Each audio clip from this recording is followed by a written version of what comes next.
which I raised, are just teasers. Now let me put on the screen some few areas where multinational companies or big corporates I see are loosening their corporate governance principles on some of the occasions.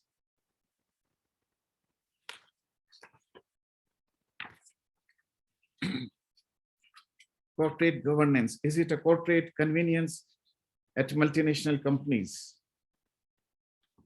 Number one, bribery through consultant and advocates.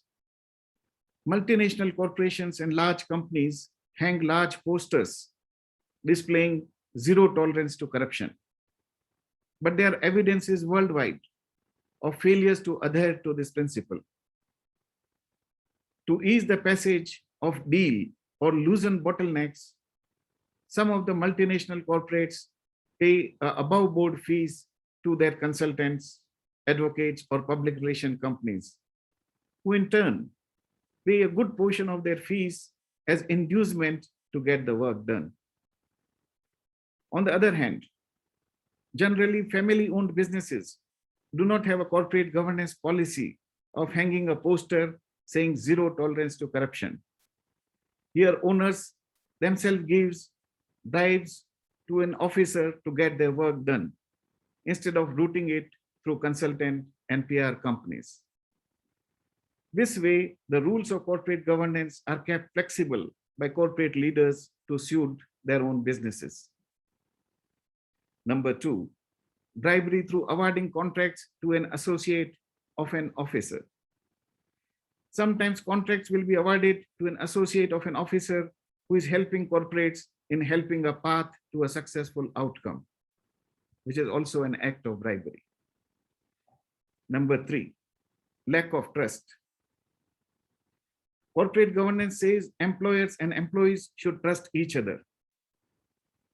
For mid-sized companies or family-owned businesses, one can see a different level and form of trust as compared to big corporates. Generally, employees in family-owned businesses can use their phones and laptops with no restrictions. Their laptop ports are not removed, as employer and employee trust each other. But in many multinational companies, employees' laptop ports are disabled or removed for any unauthorized use, meaning lack of trust between employers and employees. Number four, lack of true delegation and empowerment. Large corporates talk about values like delegation, empowerment, etc. But at the same time, mockery is made to these terms and values on many occasions. Especially large corporates, they have a power center called head office. This head office is also not independent.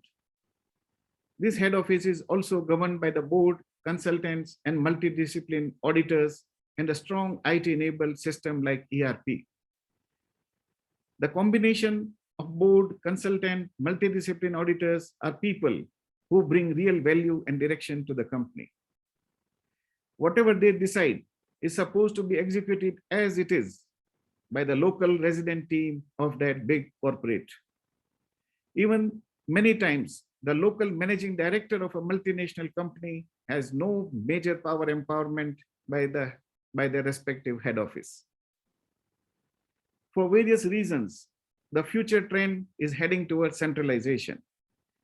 Hence, talking and beating the drum about empowerment and delegation in corporate governance policy is not appropriate, as it clearly diverges from the core pillars and principles of corporate governance. Number five, lack of teamwork. Large corporates have well-documented job description for each employee, and nobody prefers or is allowed to enter into the area of others. If anybody dares to enter in another department, they are immediately discouraged. These organizations work in compartments. Also, various management coaches and gurus talk in their corporate workshop in support of the teamwork, while ignoring these facts of strict compartments which exist in multinational companies. Number six, lack of brand values. In the corporate world, there is a term called brand and brand values, which forms part of corporate governance. Many management geniuses say brand is the identity of the product. But in many FMCG products, the quality of some product changes from country to country. Let me give an example of a toothpaste. One can buy a toothpaste of a particular brand which is made in United Kingdom and compare its taste and quality with the same brand of toothpaste made in, say, Africa or India. The quality is completely different. The company makes the product based on various local conditions and affordability for the local market, meaning brand is not the identity of the product.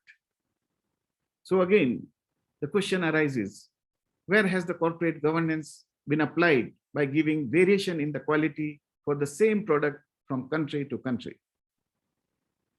Number 7, dumping products. Some large corporations use the power of money to kill small businesses by dumping products at a loss for periods even up to a decade. In the process, many good products and services provided by small businesses disappear from the market. Once competition is eliminated, abnormal prices are charged for the same product by these big corporates. A question arises, is this the correct application of corporate governance?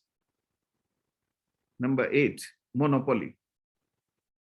Is aiming towards monopoly in business a breach of corporate governance principles? Number 9, misleading advertisement. Many corporates generate sales by misleading advertisement of their product quality.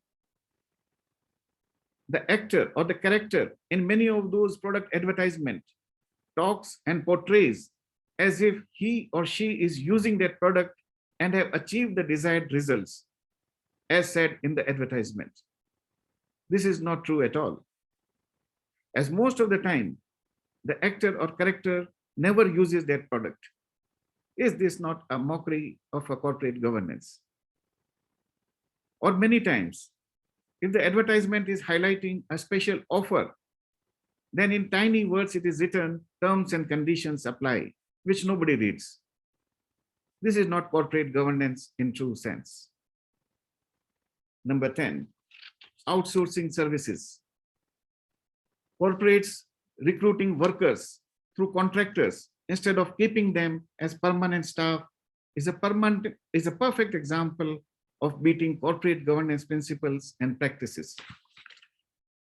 The aim of outsourcing, of hiring labor in the factory is not to pay the right salary and perks to this section of staff. Number 11, tax avoidance. Transfer pricing is a tool used by multinational companies for not paying the taxes in the country where income is earned. More income is transferred to countries where less income tax or zero income tax is applied. Does it give justice to the country which has made this income possible for that company? Of course, no.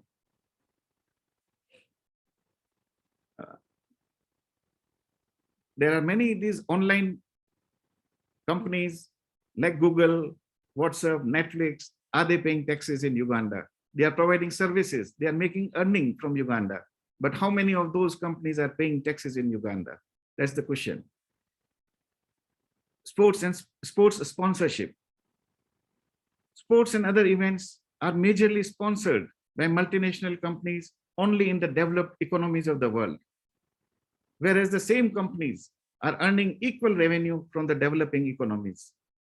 Where does this lie in the corporate governance spectrum? Number 13, corporate social responsibility, CSR. It is said that when you donate from one hand, the other hand should not know. This is the true meaning of CSR. But how many corporates follow this? Corporates design their CSR in such a way that it impresses either the government or the regulatory body or the general public. Normally, CSR activities of corporates targets its current or future market or market strategy. Corporate social responsibility in real sense should not have a business angle, but in reality, most corporates practice CSR with business angle attached to it. This practice raises question marks on the true intentions of the corporate governance on such CSR activities. Okay, now let me see some examples of loosened corporate governance in some of the industries.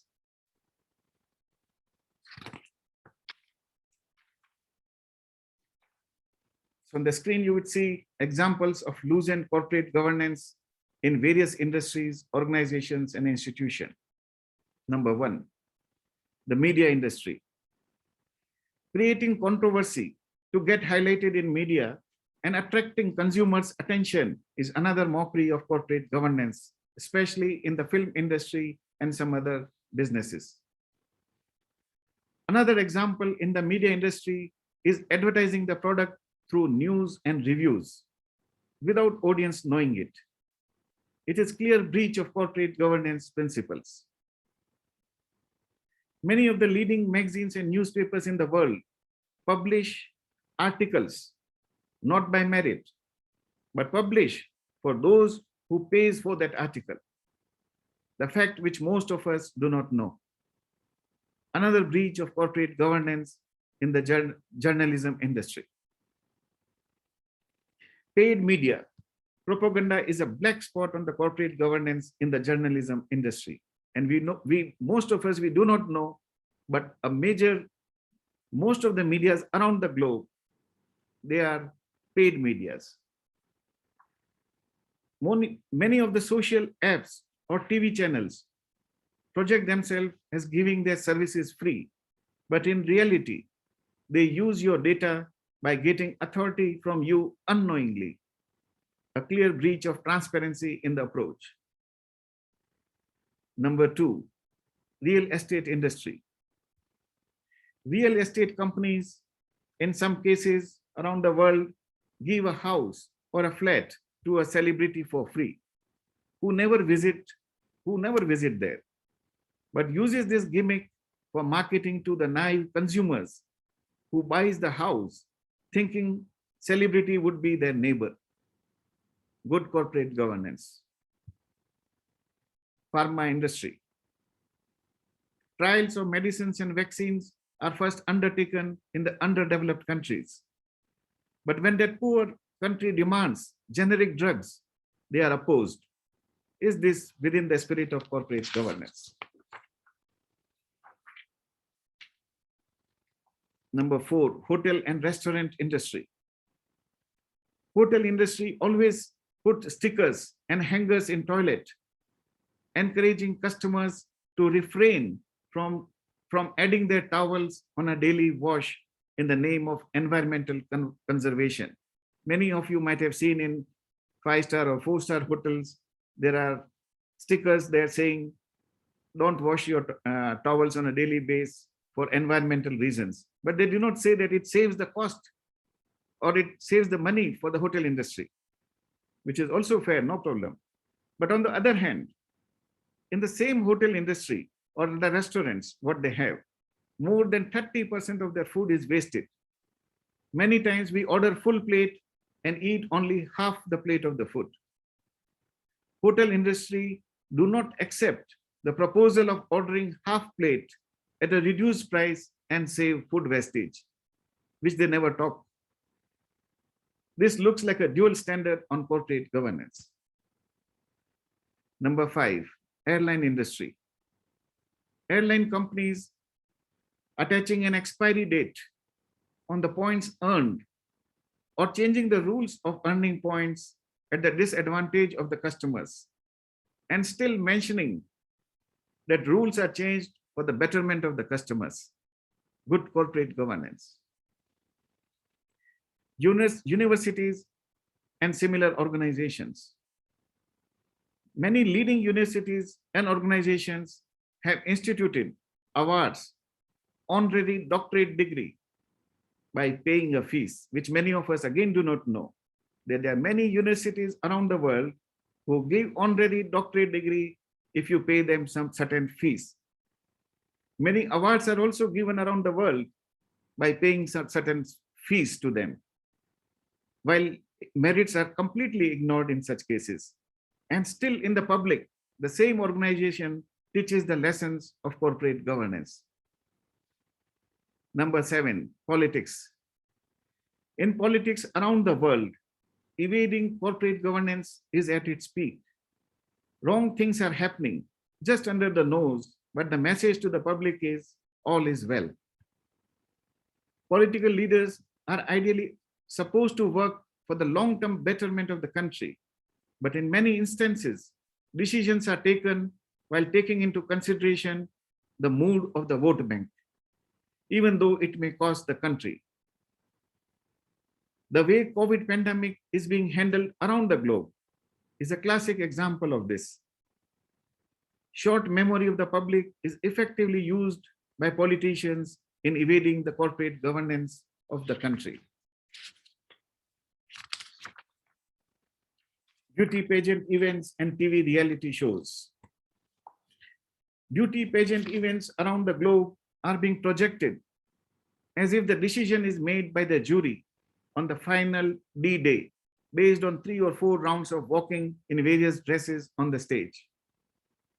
Whereas in most cases, the truth is majority of the marks are given before the D-Day by the organizing team, which can easily outweigh the marks given on the D-Day. Should this fact not be known to the audience?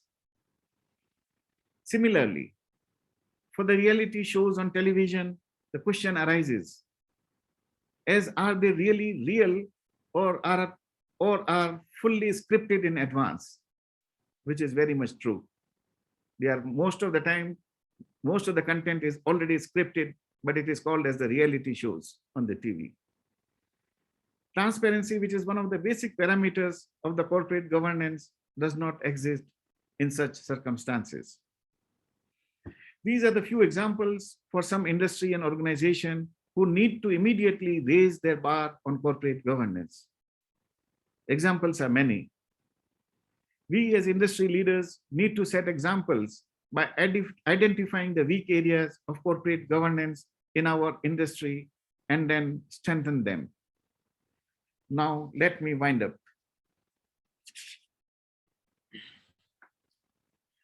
Corporate governance essentially involves balancing the interest of the company's many stakeholders, such as shareholders, senior management, executives, customers, suppliers, financiers, the government, and the community.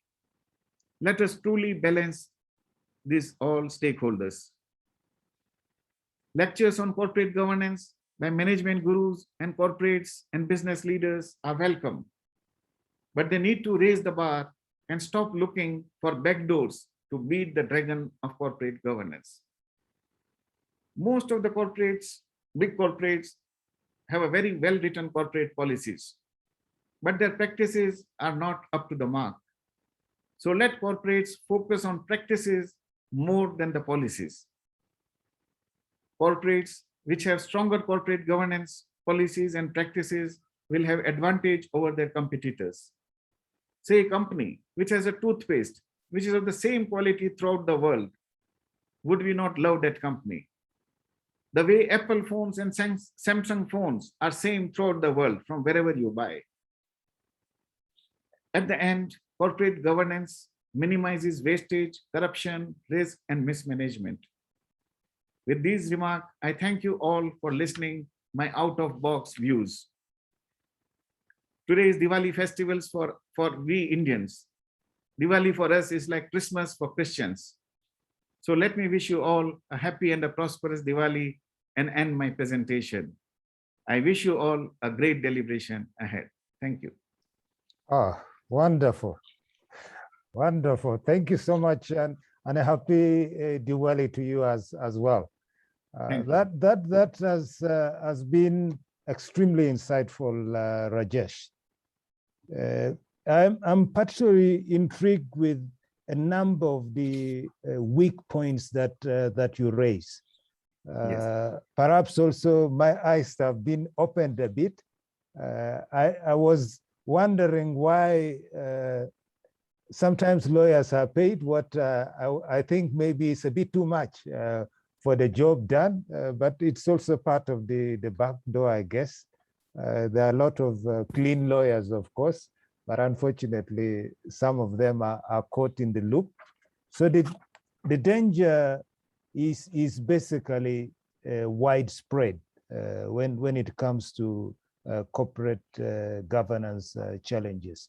I can see a lot of people are basically delighted with the presentation. I think you have stretched it. You call it out of the box. Maybe the box is actually completely thrown away. So you just presented it in space. Usually, when we look at corporate governance, we look at it in a very narrow way. But I think already with your presentation, you have raised the bar. I just want to take the opportunity to open it up for discussion. But before I do that, I want to ask you a few questions of my own. The first is, why are you so passionate about corporate governance? I've seen you practicing it. I've seen you writing about it. Whoever you meet, basically, you talk about corporate governance. Now, what drives you? What is your motivation? Thank you, Mr. Opio.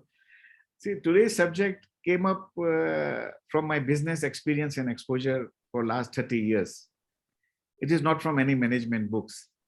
None of the examples are written anywhere in the management books.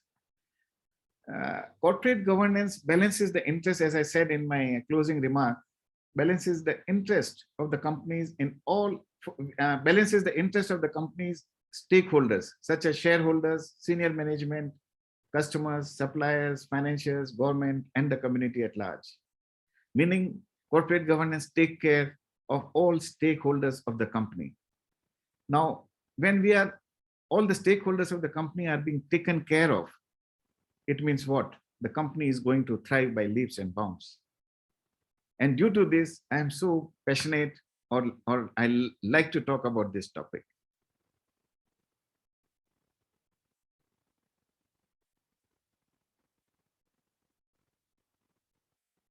Thank you, and we are most delighted. For myself, you have opened my eyes to so many things. So we have basically a lot of points where we should be asking ourselves: is this a corporate governance issue? Is there something that I'm not doing right here? So basically, a lot of issues to address. But secondly, I also want to ask you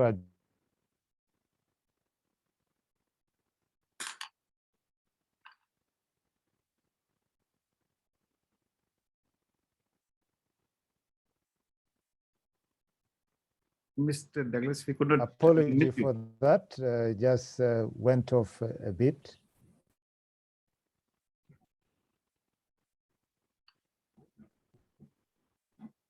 Apology, my network, I had a bit of a challenge. I hope you can now hear me. Rajesh, Yes. Can you confirm? Yes.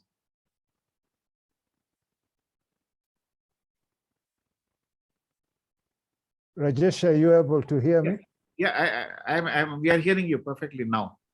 Thank you. I had a bit of connectivity challenge, but No. what I was just trying to drive home is for many SMEs, the issue of corporate governance seems distant. Basically, they think we are talking about the big multinationals and the big national companies. So why should they care if care at all? Thank you for the question. See, corporate governance policies and practices are needed for any proprietary firm, for SME, for mid-sized company, or a large corporate. Today's SME is tomorrow's large corporate. So if roots of the SME are strong, then that SME will become large corporate in a shorter span of time. corporate governance is nothing but a good moral standards, which we have been taught even by our teachers, parents, religious leaders, and others. So let us not go with the word corporate governance. It is a good governance. So a good governance or a good moral value is important in our daily lives. So good governance is important in our daily lives. It is also important in every business, whether it is small or big. I hope I have answered your question, Mr. Opio.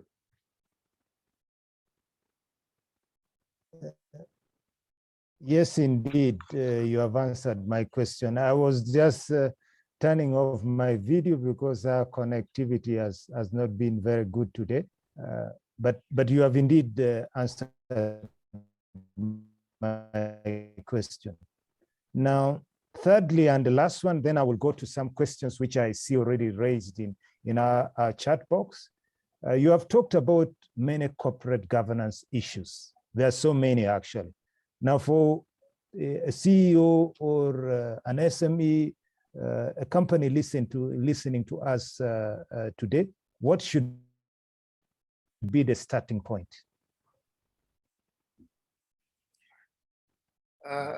See, first we have to make. Rajesh, did you get my? Yes, I got you. I got your questions. So see, first we have to make policies which we can practice from the day one, and then slowly, thank you. We should set the bigger targets of corporate governance as we achieve our first target. This will be like, let's make a policy which we can achieve it. And after we achieve, we raise its standards. So if we will try to follow the corporate governance from the very day we start following each and every corporate governance policies which are being followed by multinational companies, no, it will not be possible. So let us make policies and improve it upon as the time goes. Thank you.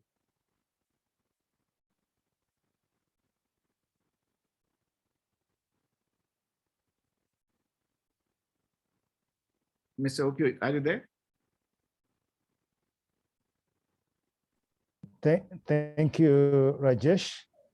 My network is poor, so I'll just keep my video off for the moment. Yes. But we have a question in the chat. Just see who is asking from somebody from Roofings is asking. Yes, I'm there. Can you hear me now? Yes. Yeah, I have a bit of a connectivity challenge, so I've just decided to turn off my video for the moment. So I was just saying we have a few questions already in our chat box. One of the questions is that, Mr. Rajesh, please kindly share the indicators of excellent governance as viewed by corporate employees. Okay, thank you, Mr. Opio. I think this question, I think I have answered in my first slide, where I said, and where I put on the screen also, the core pillars and principles of the corporate governance, which were like participatory, consensus-oriented, accountability, transparency, responsibility, inclusiveness, and there are many. I have just put 7, 8 such core principles, but the corporate governance subject itself is a very complex subject. So we have to raise the standards of the good governance. Now, whatever way we can raise the standards from the good governance, we should raise. Thank you. Thank you so much, Mr. Rajesh. Now, the second question which I have is from Giorgio. How best can we help our stakeholders, consultants, and advisors to understand these loopholes? You know, you highlighted a number of loopholes that people need to be aware of. Basically, close to 14, I think, loopholes. Now 13, actually. Somebody's asking, how can we help our stakeholders, consultants, and advisors to understand these loopholes? Thank you. Uh, okay, interesting questions, but see, yes, we need to talk as we are talking and listening today. This is also an eye-opening for many of us. And it used to be eye-opening for me also over these past many years where I used to observe these things. So yes, we need to talk about such subject in seminars. We need to write about it. Uh, the management gurus, basically, they should also talk about it and understand. First, they have to accept and understand that there are loopholes. And when they talk in various seminars or corporate, or when they talk with the management of the corporates, they highlight such things to them. So it's question of talking. Keep on talking. Thank you.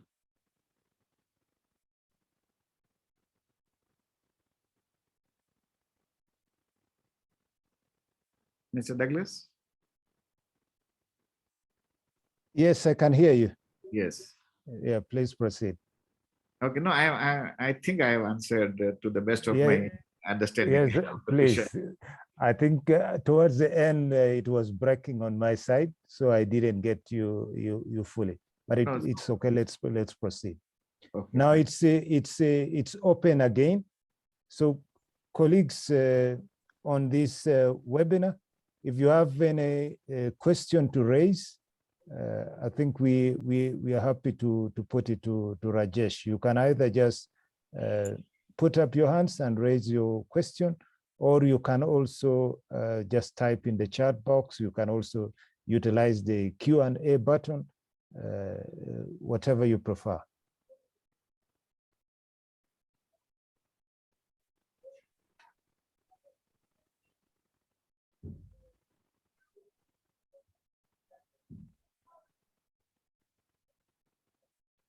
Now, as we wait a bit, I'll put another question to you. You gave us a long list, 13 of potential loopholes. Out of these 13, which ones do you see more commonly in your work? Which one do you think of course, all of them are important, but which ones are the high risk, if I'm to put it that way? Which ones have you seen are more high risk for companies? Thank you. Okay, I would not say high risk for the companies. I would just give an example of outsourcing the services, that is hiring the workers through contractors. This is a very common practice. In last 15 years, it has been developed. 15 years before, we used to have in one company maybe 800 staff, but today the same company is being run by 200 staff, and those 600 people are being hired through contractors. Now, what was the aim? What was the intention behind it? Because when they are permanent staff, you have to pay a lot of perks and salaries as per the standards of the company. And when you hire through contractors, you avoid most of them. You beat the system. So this is being practiced by, I think, most of the companies, whether big or medium-sized. Most of the companies, even in Uganda, we are practicing it. And this does not show that the true intention of the companies that you take care of your staff. No, it is not true.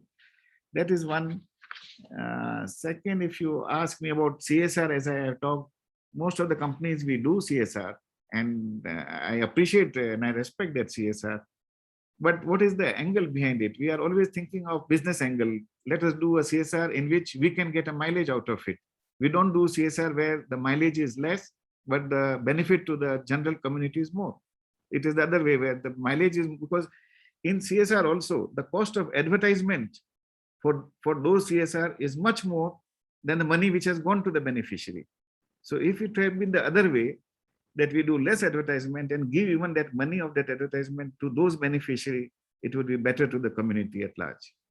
So yeah, some of those, I think most of us, we are practicing and we are making mistakes, which we should learn from our mistakes and improve it upon.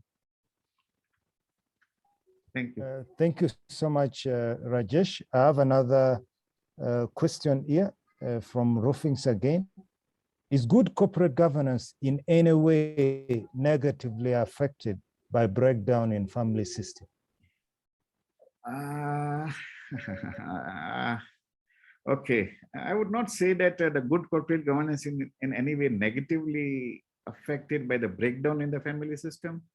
Family system breakdown is also it's a continuous process of changing the changes happening in our society, depending on the needs of the current world. At one point of time, it used to be a very undivided, big families. Today, we have a nuclear families.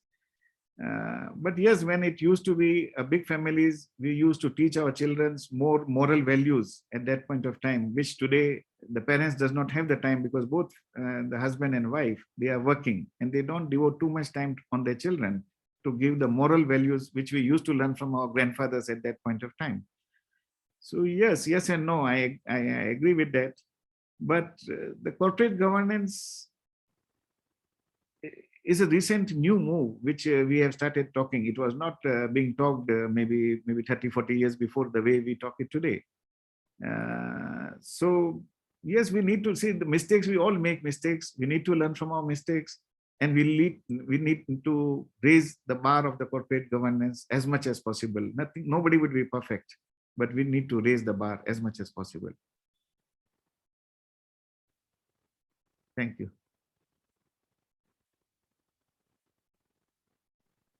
Thank you so much. Do we have any more questions from our participants? You can either just type in the chat box, or you can put up your hands and then I will raise the question.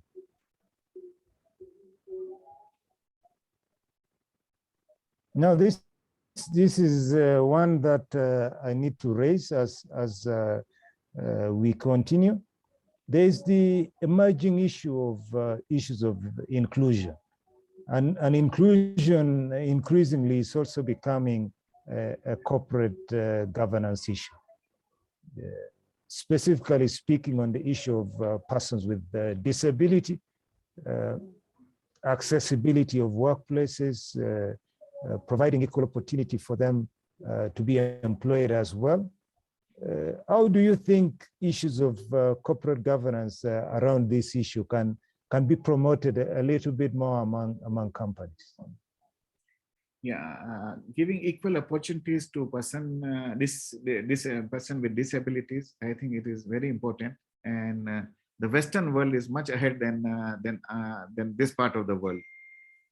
Even from last 30 years, I have been traveling in the Western world, and persons with disability used to have a separate toilet, separate parking space, and all sort of facilities what they may expect or what they may need. But in our part of the world, somehow it is missing.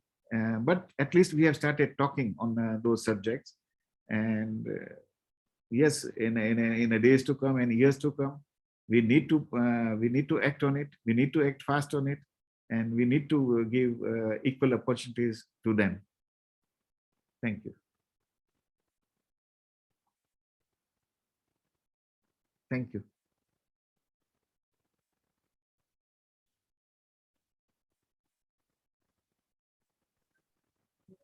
Thank you so much. Yes. Yeah, and by the way, thank you to you. I know Graphic Systems is actually already even a pioneer in this space. Yes. One of the founder members of the Uganda Business and Disability Network. But of course, the struggle is always how can we scale that up? How can we bring more companies on board, and then hopefully drive this agenda forward? So thank you so much for your support as well in this process. Now, it seems all of us are very much happy with what you have presented. I saw just a lot of appreciations coming your way, not much in terms of questions. So everybody just saying wonderful. Just to highlight a few, some saying, thank you so much, Rajesh, for putting this together. A wonderful presentation, short, precise, easy to understand, great presentation. So a lot of people are basically thanking you. So I can see again Fiona saying this was a great session. Thank you so much. So you actually lived up to our expectation. Already our bar was rather high, but I think you have raised it even a little higher. So thank you so much, Rajesh. I think I'll follow the principle of corporate governance and not try to finish the time, but rather to use our time more productively. I think that's also a matter of good corporate governance. So thank you so much. I'll just hand it over to you to give some final thoughts, and then we'll close. Thank you, Mr. Douglas Opio, for giving me this opportunity to talk with you and all the participants who have joined today. I have seen a lot of comments for the presentation. I thank you all. And the last comment came, as I see, from Fiona. So thank you, Fiona, in particular. But there are many more comments. I'm not giving the names for everybody. And I hope to talk with you soon. If anybody thinks that we should talk on this subject, I'm always available. My phone number can be shared by Mr. Opio at any point of time. So thank you and have a great evening. Thank you so much, Rajesh. Now, basically, as we draw to a close, just to bring to the attention of colleagues and friends who have been able to join us today, that there are some documents that are available with us. Should you need it, please contact us. That's the list on the screen. So feel free to engage us at any point. We hope to have the next webinar of this kind on 24th November. So all I can say is thank you so much for listening to me, but also for listening to Rajesh. I think very useful insights that he has shared with us. Personally, I've learned quite a lot. And as we always say, together for employers. So thank you so much. We'll leave it at this. Barbara here also saying thank you for the insight. We very much appreciate that as well. Thank you for joining us as well. An excellent expert in your own right. So we appreciate the feedback coming from you. So thank you all. We'll leave it at that. Thank you again, Rajesh and everyone. Thank you. Thank you. Thank you. A pleasure. Have a good afternoon.